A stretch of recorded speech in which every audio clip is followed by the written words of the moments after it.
আসসালামু আলাইকুম। প্রিয় দর্শক, সরকার আরও 5টা সিটি কর্পোরেশনে প্রশাসক নিয়োগ করেছে।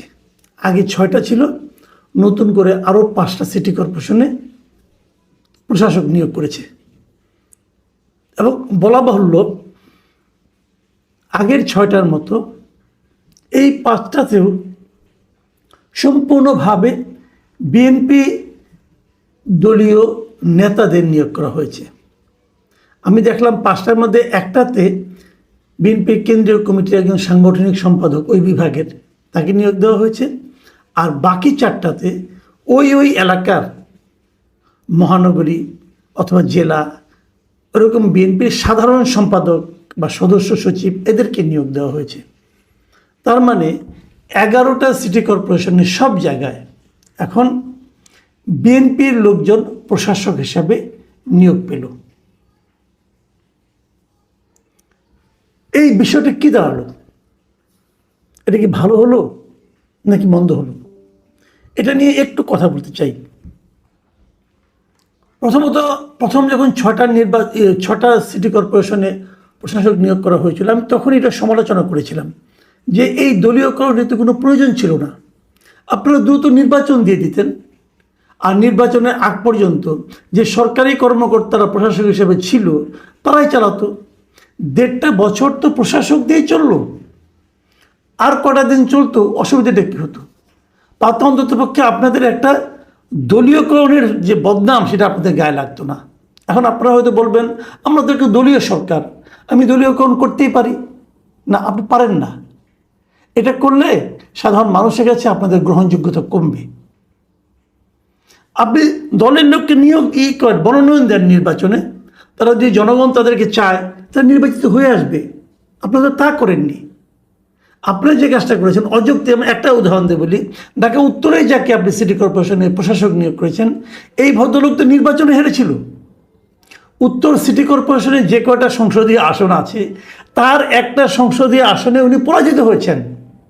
তো একজন পরাজিত এমপি ইলেকশনে পরাজিত ব্যক্তিকে আপনি আরও বড় জায়গায় এনে বসিয়ে দিলেন। ওনার এলাকার লোক ওনাকে প্রত্যাখ্যান করেছে। আপনি দলীয়ভাবে তাকে ওই এলাকা সহ আরও কয়েকটা এলাকায় মিলে যে বড় একটা জায়গা সিটি কর্পোরেশন উত্তর, সেখানে প্রশাসক বানিয়ে দিলেন। তাহলে তো আপনি জনগণের মতামতের বিপরীতে কাজটা করলেন। কাজটা কি লজিক্যাল হলো? হলো তো না। দেখেন, আপনারা নতুন সরকার এসেছেন, আপনার সমালোচনা আমি করতে চাই না, কিন্তু এই যে বিষয়গুলো যদি নিজেরা নিজেদের জন্য সমালোচনাকে ইনভাইট করেন, আমরা কি করতে পারবো? এবং এটা ইনভাইট করেছেন আপনারা, এটা কার বুদ্ধিতে হয়েছে আমি জানি না। আমি মনে করি বিএনপি বেশ শুরু থেকে কয়েকটা ভুল করেছে। ক্যাবিনেট গঠনের সময় ভুল করেছে, একটা বড় ভুল করেছে। এই ব্লান্ডার তারা কীভাবে হ্যান্ডেল করবে আমি এখনও জানি না।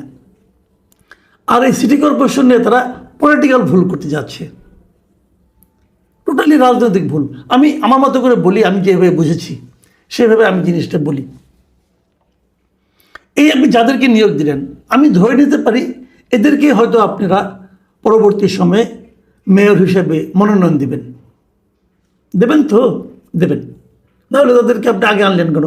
হয়তো আপনারা ভেবেছেন যে তারা আগে এসে একটু অভিজ্ঞতা অর্জন করবে এবং সেই অভিজ্ঞতার আলোকে তারা হয়তো পরবর্তীতে খুব ভালো একজন মেয়র হবে। কিন্তু সমস্যাটা হচ্ছে, ওনারা যেই দিন থেকে প্রশাসকের দায়িত্ব নেবেন সেই দিন থেকেই ওনাদের জনপ্রিয়তা কমতে থাকবে। গ্যারান্টি আপনি লিখে রাখেন। কেন কমতে থাকবে জানেন? আমি সেটাও বলি। ওনারা মনে করবেন আমরা তো 6 মাস অথবা 1 বছরের জন্য অথবা 7 মাস অথবা 3 মাসের জন্য, যে কদিনের জন্য হোক, আমি তো এখানে এসেছি, আমি তো পরবর্তীতে আবার নির্বাচিত নাও হতে পারি। তাহলে যা কামানোর কামিয়ে নিয়ে এই সময়। এবং ওনাকে যে দেওয়া হয়েছে এটা তো সম্পূর্ণ দলীয় বিবেচনায় দেওয়া হয়েছে। সেই কারণে এই দলের আরও যারা আছে তার নিচের পর্যায়ে নেতা, পাতি নেতা, তারাও কিন্তু বলবে আপনি মেয়র হয়েছেন, আপনি প্রশাসক হয়েছেন, আমাদেরকে বিভিন্ন রকম কাজকর্ম দেন, আমরা কাজকর্ম করি। এই যে দলের নেতাদেরকে উনি সার্ভ করতে যাবেন, ওনার জনপ্রিয়তা কমবে। আমি আজকে এই ঘটনা দেখার পর 3টা সিটি কর্পোরেশনের সঙ্গে আমি ওখানে থাকা বিভিন্ন সাংবাদিকদের সঙ্গে আমি যোগাযোগ করেছি। এবং তারা তিনজনই বলেছেন যাকে যাকে সিটি কর্পোরেশনের প্রশাসক হিসেবে নিয়োগ করা হয়েছে তাদের বিবেচনায় উনি ফিট না, উনি ফিটেস্ট না, মানে ওনার চেয়েও জনপ্রিয়, ওনার চেয়েও যোগ্য ওখানে আরও লোক আছে। এখন তাকে দেওয়াতে গত ইলেকশনে তাদেরকে মনোনয়ন দেওয়া হয়নি, তারা এক ধরনের হতাশায় ছিলেন, সিনিয়র লিডাররা হতাশায় ছিলেন। এখন যখন ওরা ভেবেছিলেন হয়তো সিটি কর্পোরেশনে ওনারা মনোনয়ন পাবেন, কিন্তু এই যে দেওয়া হলো না, দেওয়া না হওয়ার কারণে তারা এখন থেকে ইনঅ্যাক্টিভ হয়ে যাবেন। এর মধ্যে কেউ কেউ তো এমনও বললেন যে ওনারা এত বয়স্ক এবং এত অত্যাচারিত হয়েছেন গত 17 বছরে যে ওনাদের এখন আর মুখ দেখানোর জায়গা থাকলো না। এদের কেউ যদি মির্জা আব্বাসের মতো স্ট্রোক করে বসে তাও কেউ অবাক হবেন না আপনারা। ওনাদের বক্তব্য আমি যাদের সঙ্গে কথা বলেছি, এবং ওনারা বলেন ওনারা এখন ইনঅ্যাক্টিভ হয়ে যাবেন, এবং যেই দিন থেকে নাকি ওনাদের মনোনয়নটা দেওয়া হলো প্রশাসক হিসাবে, যেই দিন থেকে ওনারা প্রশাসকের দায়িত্ব নিয়ে বসবেন, সেই দিন থেকে ওখানে বিএনপি প্রার্থীর জনপ্রিয়তা কমতে থাকবে। তাহলে এটাকে আপনারা বুঝেন না? এটা আমি বুঝি, আমার ওই স্থানীয় সাংবাদিক বুঝে, আপনারা বুঝেন না? বিএনপিও বুঝে। তাহলে বিএনপি এই রিস্কটা নিল কেন? তাহলে বিএনপি কি জনগণের জনপ্রিয়তা এগুলি তোয়াক্কা করে না? বিএনপি কি হিসাব করে নিয়েছে আমার প্রার্থীকে কীভাবে পাস করে আনতে হবে সেটা আমরা জানি? তাহলে কি আবারও সেই নির্বাচনকে একটা চোরাগলির মধ্যে ঢুকিয়ে দেওয়া হবে? কেন? হয়তো বিএনপি কেউ বলবে, হয়তো সরকারের কেউ বলবে যে প্রশাসকদের নির্বাচন চলে না, সিটি কর্পোরেশন চলে না জনগণের সেবার জন্য। আরে ভাই, জনগণের সেবার জন্য তো তাহলে দরকার ছিল কাউন্সিলর। আপনার কাউন্সিলরগুলো দিয়ে দিতেন। কাউন্সিলর যারা নির্বাচিত হয়েছিলেন তারা তো নির্দলীয়ভাবে নির্বাচিত হয়েছিলেন। কাউন্সিলর তার দলীয় প্রতীকে হয় নাই। যদি নির্দলীয়ভাবে কাউন্সিলর নির্বাচিত হয়ে থাকে তাদের সবাইকে ওই আপনার নতুন প্রশাসক দেওয়ার দরকার নাই। যারা ইলেক্টেড হয়েছিলেন তাদেরকে আবার নতুন করে আনতেন, বলতেন ঠিক আছে ওই আগের আদেশটা প্রত্যাহার করে নিলাম, এই কাউন্সিলররা আবার নতুন করে কাজ করবে, জনগণের সেবার যে কাজগুলো আছে। দেখেন সিটি কর্পোরেশনের কাউন্সিলর তো অনেক কাজ, কিন্তু মানুষের কাউন্সিলর না থাকার কারণে, সরকারি কর্মকর্তা থাকার কারণে, সরকারি কর্মকর্তারা যে ওখানে দায়িত্ব পালন করছে, এতে অনেক অসুবিধা হচ্ছে। তারা মানুষকে চেনে না। একটা জন্ম সনদ অথবা একটা আপনার সার্টিফিকেট, ক্যারেক্টার সার্টিফিকেট, এরকম প্রায় মানে 20-21টা কাজ কিন্তু কাউন্সিলরদের হাতে থাকে, জনগণের কাজগুলি, জনকল্যাণ সম্পর্কিত কাজ। তো ওইটা তো আগে দরকার, ওইটা আনতেন। তা না এনে আপনি মেয়র পদে আপনি দলীয় লোককে জোর করে বসিয়ে দিলেন। ঠিক করেন নাই। আমি আরেকটা কথা বলি, আপনি যে কোনো লোককে এই সমস্ত সিটি, যে কোনো সিটি কর্পোরেশনে র্যান্ডমলি আপনাদের যদি কোনো নিরপেক্ষ কোনো আপনার মানে এরকম খবর নেওয়ার কোনো স্কোপ থাকে অথবা গোয়েন্দা সংস্থা আছে, যোগাযোগ করে দেখেন, যে কোনো জায়গায় যোগাযোগ করে দেখেন যে এই সিদ্ধান্তটা, সরকারের এই সিদ্ধান্তটা, দলীয় লোককে প্রশাসক নিয়োগ করার যে সিদ্ধান্তটা, এটাকে মানুষ ভালোভাবে নিচ্ছে কি নেয়নি দেখেন। আমি তো খবর দিয়েছি, নিচ্ছে না, তারা ভালোভাবে এটাকে নিচ্ছে না। 2-1জন সমর্থক পাবেন, আপনি নিশ্চিত থাকেন তারা বিএনপির লোক। বিএনপির লোক ছাড়া আর কেউ এটাকে ভালোভাবে নেবে না। একটা কথা মনে রাখবেন, এই নির্বাচনটা তো করলেন একটা তো আপনারা একটা জাতীয় নির্বাচন করেছেন, আপনাদের অভিজ্ঞতা হয়েছে। ভাবুন তো একবার, কেবল নিজের দলের ভোট দিয়ে কোনোদিন আপনি ইলেক্টেড হতে পারবেন না। বাংলাদেশের কোনো নির্বাচনে নিজের দলের লোকের ভোট দিয়েই নির্বাচিত হওয়া এটা কঠিন কাজ। নিরপেক্ষ ভোট লাগে। যারা কোনো দল করে না তেমন ভোটটাই ডিসাইডিং ফ্যাক্টর হয়। সে লোকগুলিকে জিজ্ঞাসা করেন, কেউ পছন্দ করেনি। কেন করতে গেলেন এটা? আমি বুঝি না। এত দ্রুত যে রাজনৈতিক ভুলের চোরাগুলিতে বিএনপি পা দেবে, এটা আমার হিসাবে ছিল না। আমি ভেবেছিলাম এখানে অনেক সিনিয়র আছে, যেমন আমি মির্জা ফখরুল ইসলাম আলমগীর, এই ভদ্রলোকের উপর আবার অনেক ভরসা ছিল। উনিও স্থানীয় সরকার মন্ত্রণালয়ের প্রধান হিসেবে আছেন, উনি তো মন্ত্রী। তো ওনার মন্ত্রণালয়ে এই সিদ্ধান্তগুলো কেন আসলো আমার কাছে ক্লিয়ার না। কিছু লেনদেন হয়েছে কি না সেটাও বলতে পারবো না, হতে পারে। কিন্তু সব ধরনের সন্দেহ যখন আপনি করবেন, নানা ধরনের সন্দেহ কিন্তু আপনার কাছে চলে আসবে। উনি বলবেন উনি খান না, ওনার হয়ে অন্য কেউ খান, খবর নিলে টের পাওয়া যাবে। কিন্তু দলকে ডোবানোর জন্য এত তড়িৎ, এত দ্রুত আর কোনো সিদ্ধান্ত হতে পারে না। কেন? আমরা প্রায়ই বলি যে আমাদের দেশে যারা ক্ষমতায় যায় তারা মূলত জনগণের জন্য যায় না, তারা যায় নিজেদের জন্য। ভাবখানে এরকম, এই দেশটা হলো একটা বড় একটা কেক, এই কেকটাকে আমরা ভাগ বাটোয়ারা করে খাবো।